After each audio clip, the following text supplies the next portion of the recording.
안녕하십니까. 오늘은 메니에르스 병에 대해서 이야기 나누시겠습니다. 예전과 달리 메니에르스 질병이 상당히 많아졌습니다.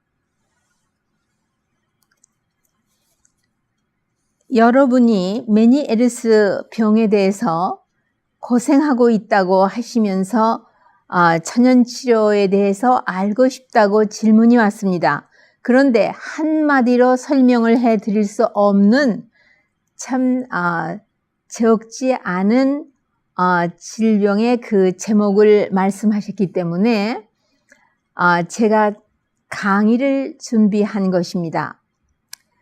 여러분 들어서 아시는 분은 아시겠지만 메니에르스 질병은 요즘은 증후라고도 합니다. 그러나 제가 여기서 증후군이라고 하지 않는 것은 지난번에 바이러스로 인한 것과 그 발음이 약간 혼돈될 가능성이 있기 때문에 그래서 메니에르스 질병이라는 그런 정확한 이름을 붙이고 싶습니다.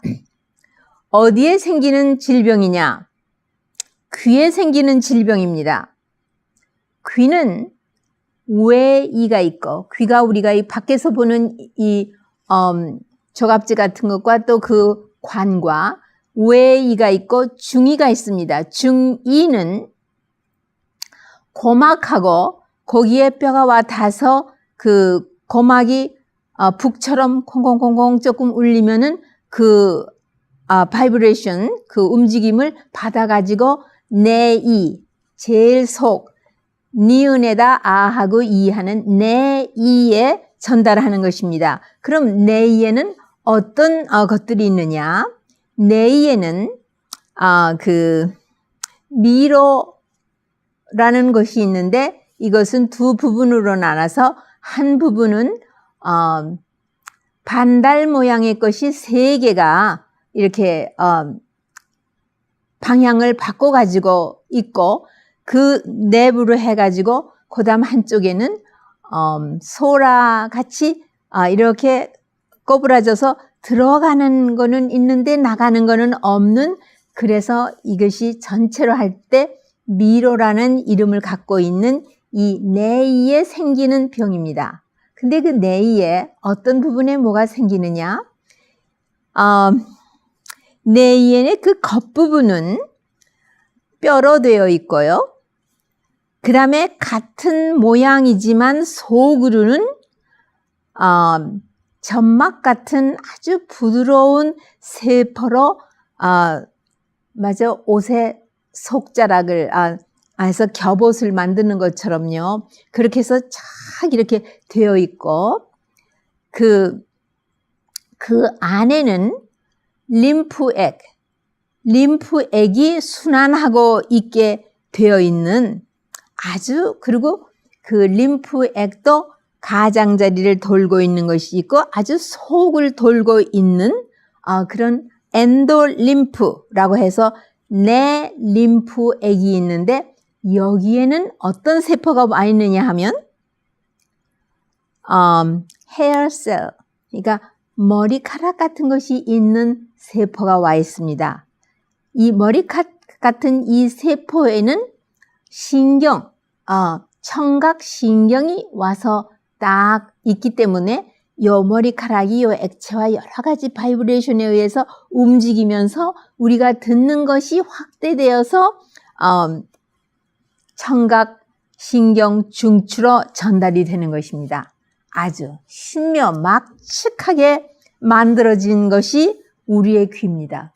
우리의 귀 하면 이 청각은 어머니 뱃속에서 가장 먼저 기능을 발휘할 수, 외계하고 연결이 되는 기능을 발휘할 수 있는 것이 청각 부분입니다. 그래서 벌써 어머니의 음성, 아빠의 음성, 이 집에 식구가 두 식구네? 아니면 오빠도 있고 언니도 있고 할머니도 있고 할아버지도 있고 식구가 많으네. 이런 것을 어린아이가 갓난쟁이가 뱃속에서 눈도 뜨지 않았지만 귀는 떴기 때문에 듣고 있습니다. 그래서 태어나면은 그 음성이 익숙한 엄마의 품에 안길 때 엄마가 말을 하면은 그 아이는 바로 이분이 내 엄마구나 하고 확실히 나의 어머니, 생모의 품에 내가 안겨 있구나 하는 걸 알게 되고, 또 우리가 나이 많이 먹어 세상을 떠나기 전에 혼수 상태에 들어갔을 때 눈도 못 뜨고 기운이 없어서 말도 못하고 다 마비가 돼서 그렇게 되어 있을지라도 귀로 음성을 듣습니다. 그래서 손을 잡으면서 예를 들면 어머니 내가 왔어요. 그러면은 아이쿠 우리 막내딸이 왔구나. 그리고는 그 잠재 의식 속에서 누군지를 알고 눈물도 흘리고 또 반가운 그런 얼굴에 표정도 짓고 그러는 것이 귀입니다. 그래서 이 내 이에 문제가 생긴 것이 메니에르스 병이다. 이거 반드시 뿌리를 뽑아야 됩니다. 현대의학으로 이것을 뿌리를 뽑지를 못합니다. 하지만 많은 분들이 뿌리를 뽑고 회복되는 것에 저는 증인입니다. 우선 저의 어머니도 이 메니에르스 병으로서 굉장히 고생을 하시는 것을 제가 20대 전후에 의학을 공부할 때에 저는 이미 그때도 천연치료에 관심이 많았고 해서 아는데, 그래서 많이 도움을 받으셨습니다. 천연치료를 철두철미하게 하면은 근치가 되는 병이 바로 이 메니에르스 병입니다. 어떠한 증세를 가지고 있는지는 여러분이 가장 잘 아시죠. 우선 어떤 분은 귀에서 왜 이렇게 항상 소리가 나? 이명이라고 하죠. 영어로는 티나이터스.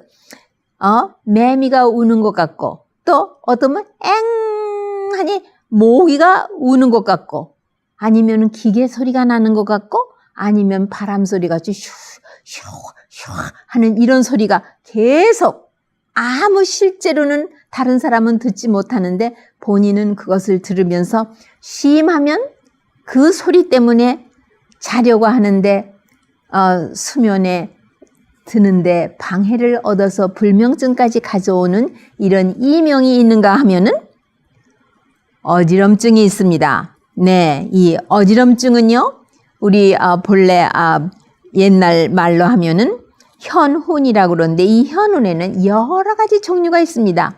물론 이 귀의 미로에서부터 오는 현훈, 그 어지럼증이 있고, 그 다음에 자간으로, 그러니까 그 경련성으로 오는 것도 있고요.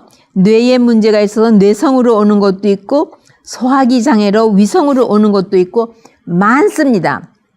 그러나 여기서 우리가 말하는 거는 미로에서부터 오는 그런 어지럼증, 우리의 그 균형, 밸런스가 깨어져서 오는 이 어지럼증은요, 아주 심해서 하늘과 땅이 맞닿는 것 같고 방이 빙글빙글 도는 것 같고 실제는 아무것도 도는 게 없거든요.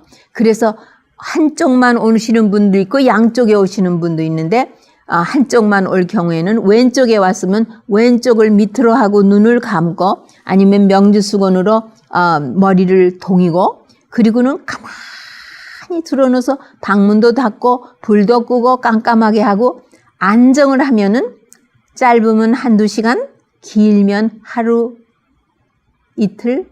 저희 어머니는 꼭 이런 것이 오면은 이틀을 고생을 하시더라고요. 어렸을 때 보니까요. 그리고는 그 잘못 눈을 뜨고 움직이고 누가 문을 열고 펄떡거리고 와서 뭘 꺼내 가지고 가고 그러면 금방 메슥메슥하면서 토할 것 같은 가슴이 울렁울렁울렁 하는 그런 증세도 있고, 또 맥박을 보면 맥박이 물론 굉장히 빠른 분도 있고 그렇습니다. 왜냐하면 자율신경계통에 문제가 오기 때문에 그렇습니다. 원인은 확실히 규명된 것은 없지만 이것을 이런 그 증세들을 가지고 오는 그런 그 원인이 되는 요인들이 있습니다. 그 요인을 몇 가지로 나누면은 우선 여러 가지가 있지만 그 중에 5가지만 나눠서 이 5가지를 퇴치하기 위해서 어떠한 천연 치료를 하시면 되는지에 대해서 구체적으로 문호를 좁혀가면서 이야기를 나누겠습니다. 첫째로 신진대사의 장애로 옵니다. 신진대사 장애. 제가 말씀드렸죠? 우리 몸 안에서는 어디서 신진대사가 일어나느냐? 어디라고 말씀드렸죠? 구체적으로 어디서 신진대사가 일어난다고 제가 말씀드렸습니까? 세포 하나하나에 속에 그 모든 기구가 다 있어서 세포 하나하나 안에서 신진대사가 이루어지고 있으며 영양소가 미토콘드리아 들어가면은 거기에 보조로 필요한 비타민과 광물질과 산소와 이런 것이 들어가면은 에너지원인 뇌세포 하면은 당이 연소하면서 에너지를 내고 완전 연소로 산소가 충분해서 완전 연소가 되면은 물과 탄산가스만 남기기 때문에 물은 리사이클에 들어가고 탄산가스는 호흡기로 배설이 되면 딱 끝난다고요. 그러나 신진대사 장애가 있어서 완전 연소가 되지 못하면 산도 생기고 탄산가스도 생기고 또 찌꺼기도 생기고 여러 가지 노폐물이 생기게 되어서 이것이 다시 실려서 간으로 가면 간이 배설시킬 수 있도록 다 이거를 파괴를 해야지만 됩니다. 그리고 길이 솟아파기 때문에 여기 들어가고 나가는데 참 문제가 있겠죠. 그 다음에 혈액순환 장애, 특별히 뇌성, 뇌의 동맥 경화증, 그것도 모세 동맥이나 이런 데에 혈액순환이 잘 안 되고 막히는 경우에 또 이런 증세가 오고요. 이 스트레스나 또는 음식물에 대한 알러지로 말미암아 자율신경의 장애, 그 신경성 장애로 말미암아 오고요. 음식물 또는 폴른 이런 어떤 것에 대한 알러지로 특이 체질을 갖고 났고 면역 기능에 장애가 있음으로 인하여 알러지로 고생하시는 분에게 많고, 그러니까 특이 체질을 타고났을 경우지요. 또 특이 체질을 타고나지 않았다고 해도 후천적으로 이런 것이 생기며 오늘날 같이 많은 뭐라고 표현할 수 없는 그 화학 물질의 노출이 심한 우리가 간이 이것을 다 해독을 못 시키면은 뇌의 그 몇 겹의 배리어, 네? 그 통과 못하게 막고 있는 것이 많지만 거기를 싹 통과해서 뇌 세포까지 가서 신진대사의 장애를 일으키는 이런 케미칼 때문에도 이런 자율신경의 장애가 옴으로써 옵니다. 그 다음에 옛날부터 추측하고 알려져 있는 염분을 많이 먹기 때문에 또 염분의 신진대사가 몸에서 원활하지 않아서 포타슘, 카리가 또 부족하고 이래가지고는 염분의 저류로 말미암아 온다. 이런 것들이 있습니다. 그러면 조금 더 포인트를 잡아서 구체적으로 어디에 문제가 있느냐? 이 미로에는요, 그 달팽이 같은 것이 있는 그 안도 그렇고 이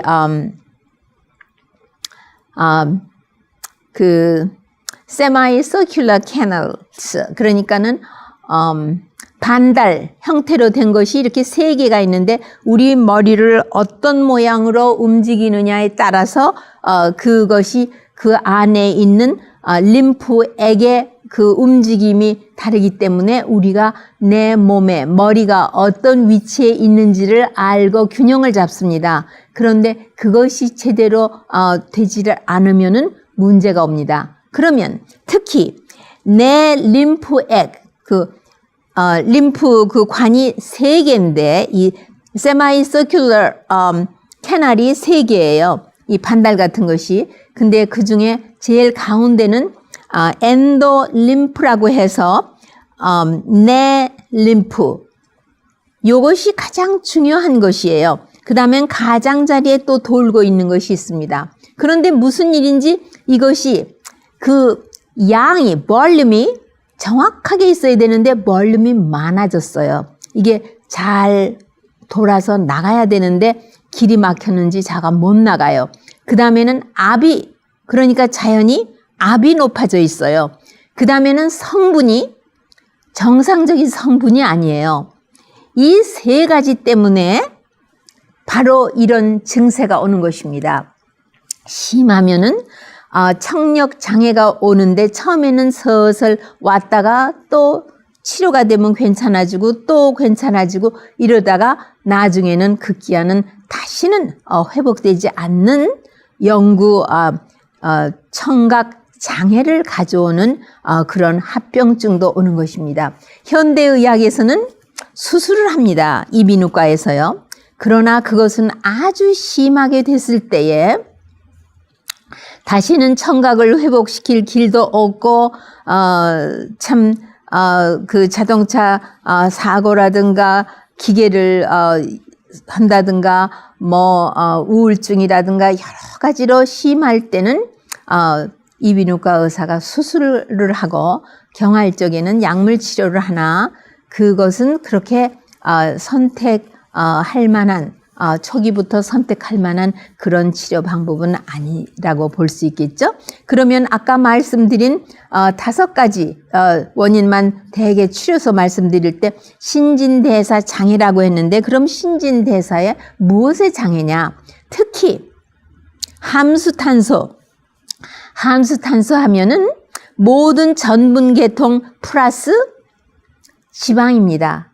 이것은 다 함수탄소의 신진대사인데 이것이 완전 연소가 되지도 않을 뿐만 않기 때문에 오는데 그러면 이 완전 연소가 되지 않았을 때 찌꺼기로 나오는 것들 때문에 많이 그 순환이 막힙니다. 림프액의 순환은 혈액의 순환보다 더 섬세하고 그 다음에 아주 더딥니다. 그 림프액의 순환이요. 혈액에서부터 혈청을 받아서 세포 사이사이를 다 통과하면서 세포에게 필요한 모든 양분을 공급해 주는가 하면은요. 이것도 혈관이 있습니다. 베슬이 있습니다. 아주 가는 모세관이 있는가 하면은 또 덕트라고 해서 조금 굵은 것도 있고 합니다. 그리고 그 안에는 스무스 머슬, 그러니까 심장 근육은 스무스 머슬이고 우리가 운동하는 근육은 운동 근육입니다. 그거는 우리의 의지로 운동을 시켜야만 운동을 할 수 있는 것이고요. 호흡도 우리가 물론 계속 하지만 우리가 의지로 할 수 있죠. 이 늑간 근육 같은 것은 다 이 운동 근육이니까요. 하지만 심장은 우리의 명령과 우리의 의지하고는 전혀 무관한 것이죠. 바로 이 림프 베슬, 아주 림프 캐필라리 베슬이나 조금 큰 덕트나 이런 모든 것에 안에 있는 스무스 머슬이 딱 있어가지고 자율신경하고 연결이 돼서 수축도 하고 이완도 하고 수축도 하고 이완을 하면서 이 림프액이 움직여서 나가고 또 새 것이 들어오고 이렇게 순환이 되어야 되는데 아주 그 순환이 더딥니다. 네.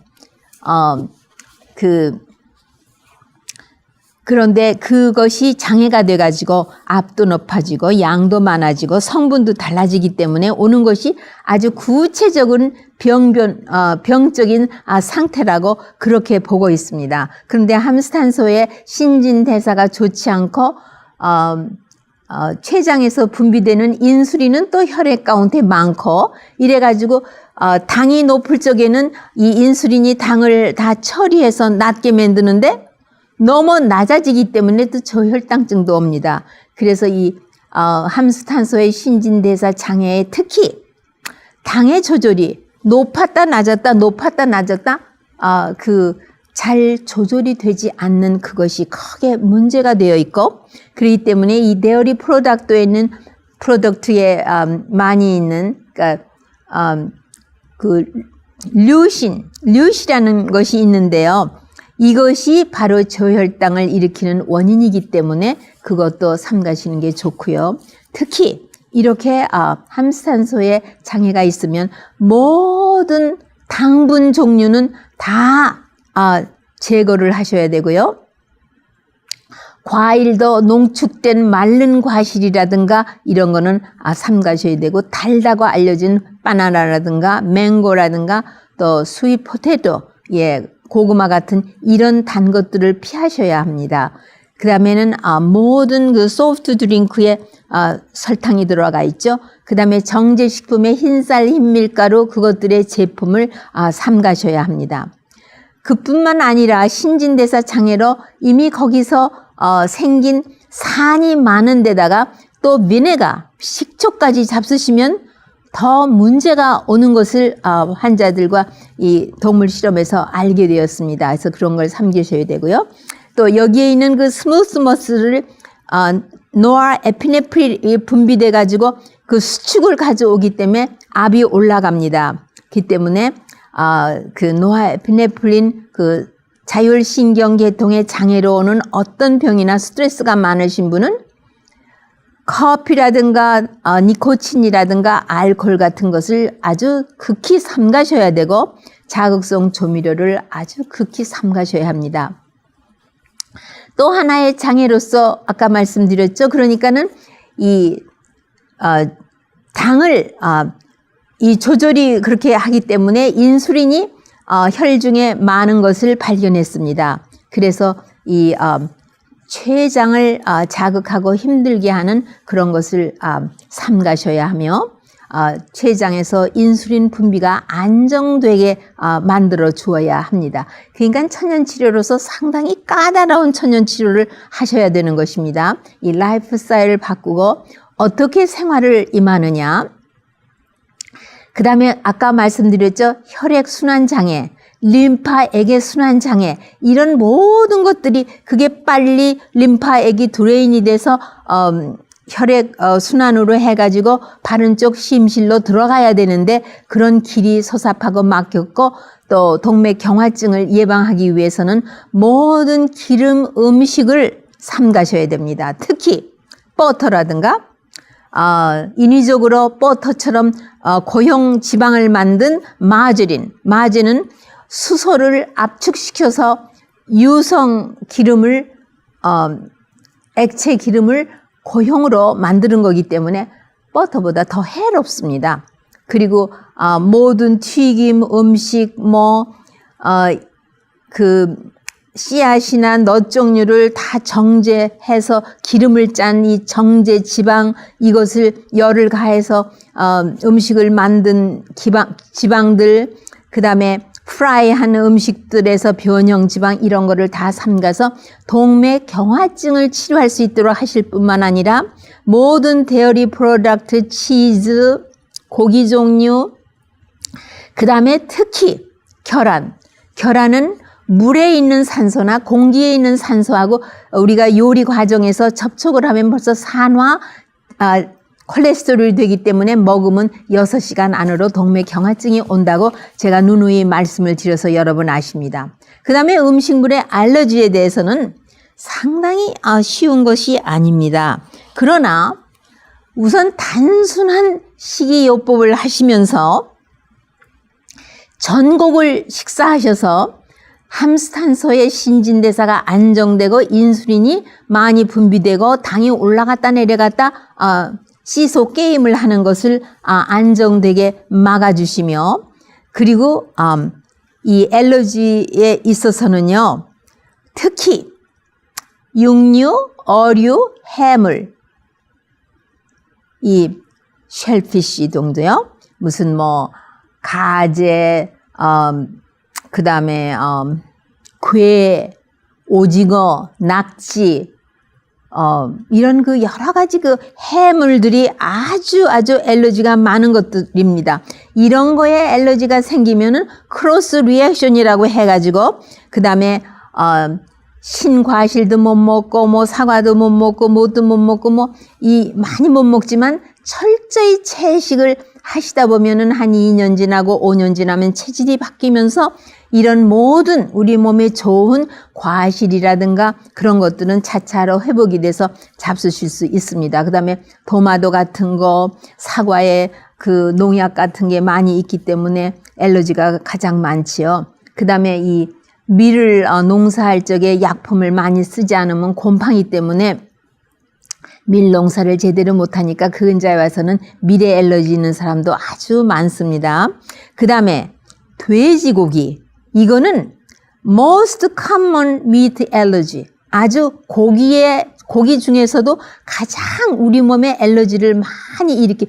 기억하십니까? 우리 동양 사람들은요, 한의사하고 어렸을 때 부모님이 아프면 한의사하고 가서 진맥 보고 약 받아오고 그런 저 어린 시절이 있는데 여러분도 경험이 있으실 것입니다. 약을 지어주면 꼭 이렇게 말합니다. 돼지고기, 닭고기, 계란, 우유는 이 약을 잡수시는 동안만이라도 잡수시지 마십시오. 한국말로는 풍이라고 하죠. 동양의학에서는요. 그것이 가장 많은 음식이기 때문에 그럽니다. 그러면 저염식은 대단히 중요합니다. 왜? 내 inner ear에 있는 고혈압이라고도 또 우리가 다른 말로 닉네임을, 별명을 그렇게 지어줬습니다. 고혈압이 염분 내 저류가 많기 때문에 저염식을 해야 하는 것처럼 바로 이 이명이 있으신 분은 저염식을 하시면은 대단히 유익이 있습니다. 뭐가 저염식이냐? 하루에 모든 아침, 점심, 저녁에 먹는 내가 음식할 때 넣거나 이미 들어가 있는 염분을 통합해서 얘기할 때 반 차수저 레벨 젓가락으로 싹 쓸어서 미리그램으로는 한 800 미리그램 정도, 그리고 좀 더 저염식을 하려면 사실은 4분의 1 티스푼 레벨입니다. 하지만 half 티스푼 레벨만 그렇게 줄이기 위해서는 한 2주, 3주 정도 걸립니다. 그렇게만 하셔도 대단히 이명에 벌써 좋아지십니다. 왜? 수분의 저류가 적기 때문입니다. 그 다음에 여자들은 생리 전 한 3일 되면은 벌써 그 염분의 저류가 있고, 그 다음에 초저녁 잠을 이루시는 분, 10시, 늦어도 10시에 잠을 주무시는 게 아니라 12시 혹은 새벽 1시, 2시에 주무시는 분은 염분의 저류가 대단히 심합니다. 그래서 저염식을 하고 가공되어 있는 음식, 그 다음에 놀라지 마십시오. 캔디라든가 추잉검이라든가 과자라든가 이런 당분이 들어간 데는 다 염분이 적지 않게 많이 있습니다. 그다음에 베이킹 소다, 베이킹 파우더, 모노소디움 글루타메이트, 그러니까 미원, 이런 모든 것들, 그다음에 소스 종류, 그다음에 케찹, 머스타드 이런 거에 염분이 아주 적지 않게 많이 있고, 약품에도 카운터 드럭에서 살 수 있는 약품에도 많이 있습니다. 그다음에 우리가 정제식품, 가공식품에 많이 의존하고, 왜냐하면 여자들이 밖에서 활동을 하기 때문에 그런 음식을 많이 의존하지 않을 수가 없게 되는 현대, 참 바쁜 생활 습관 속에서 이런 정제식품, 가공식품을 먹기 때문에 영양이 부족해서 신진대사가 완전 신진대사를 이루지 못하고 아주 불안한 그런 찌꺼기를 많이 생산해내는 그런 연소를 하기 때문에 문제가 있고, 또 연소를 하기 위해서는요, 모든 비타민 종류, 광물질 종류, 여러 가지 좋은 성분들이요, 촉매로서 일을 해줘야 완전 연소가 되지, 세포 안에 당이 한 입자 들어가고 그 다음에 산소가 공급된다고 해서 완전 연소가 되질 않습니다. 특히 뇌세포에서 당을 연소시킬 적에는 비타민 B1이 아주 다량 필요하고, 그 다음에 칼슘이 필요하고, 그 다음에 특히 이명이 있고 이 밸런스가 문제가 되는 이런 질병에는요, 무엇이 필요하냐면요, 메니에르스 질병에는요, 학자들이 연구해서 발표한 바에 의하면요, 망가니즈라는 광물질이 그리고 이것이 굉장히 부족한데 아주 소량 하루 5mg 정도씩만 공급이 돼도 이것의 부족증으로 데피시엔시 부족증으로 오는 합병증은 안 한다고 되어 있습니다. 그 다음에 운동을 하면은요, 림파액의 순환이 아주 혈액순환만 좋아지는 거 아니니까 림파액의 순환이 좋아지니까 바로 직접적인 원인이 되는 내 림프액, 그 엔도림프액, 이 미로를 돌고 있는 그 림프액의 순환을 좋게 하기 위해서는 우리가 운동을 하는 것도 크게 도움이 되고 모든 카페인 종류나 스트레스를 해소하고 카페인 종류의 드링크를 삼가는 것이 굉장히 도움이 됩니다. 그 압을 정상으로 만드는 데는요. 그 다음에는 수분이 잘 공급되어서 혈액이 아주 유동성이 있어서 잘 순환이 됨으로써 혈액이 잘 순환이 됨으로써 림파액도 따라서 순환이 잘 되고 있습니다. 그리고 잠을 충분히 주무셔야 자율신경의 안정을 도모하시고 혈액순환과 림파액과 모든 몸의 신진대사가 정상 궤도를 달리게 됩니다. 그러니까는 제가 강의해 놓은 것을 여러분 많이 보고 질문을 하시는데요. 그 44번에서부터 52번까지인가요? 하여튼 거기에 건강한 삶의 비결 8가지를 다시 들어보시고 또 들어보시고 내가 요건 해야 되겠다 하는 것을 조그마한 노트에다 조디 다운 하셔가지고 마음에 와 닿고 손과 발이 닿는 곳에서 시작을 하시고 또 가서 보면은 요런 것도 있었구나 하고 점점 날이 가면 갈수록 표준을 높게 하심으로써 여러분 체질이 6개월 되면 상당히 바뀌고 1년, 2년이 되면 완전히 바뀌며 요전에 강의 드린 것처럼 산성 체질이 알칼리성 체질이 되면서 그러니까는 현미식의 날채소만 잡수셔도 그리고 제 시간에 주무시고 제 시간에 식사하시고 운동하시고 신선한 공기에 햇빛 마시고 이런 그 기본적인 생활 습관을 바꾸심으로 인하여 이 병은 완전히 근본 퇴치할 수 있는 병입니다. 저도 어머니 체질을 닮았기 때문에 아마 일찍이 40대 초반에 이 병은 40대, 50대, 60대가 되면은 많이 생기는 질병입니다. 아마 일찍이 건강을 생활 습관을 바꿨기 때문에 아마 이렇게 심한 경우는 안 했지만 저도 어지럼증 많았고 저는 배도 못하고 자동차도 못하고 전차는 타면은 편안한 그런 체질을 어렸을 때 20대까지 보낸 것을 기억하고 있습니다. 그러나 제가 이 메니에르스 병까지는 발병해 본 일이 없이 체질이 바뀐 것 같은 그런 생각이 듭니다. 여러분, 힘들다고 생각하지 마십시오. 선택하시고 의지로 주님의 도우심을 구하시면서 꼭 하십시오. 하나를 얻으려다가 100의 유익을 얻으시는 큰 축복이 바로 여러분의 것이 되시기를 바라면서 이 시간을 마치겠습니다.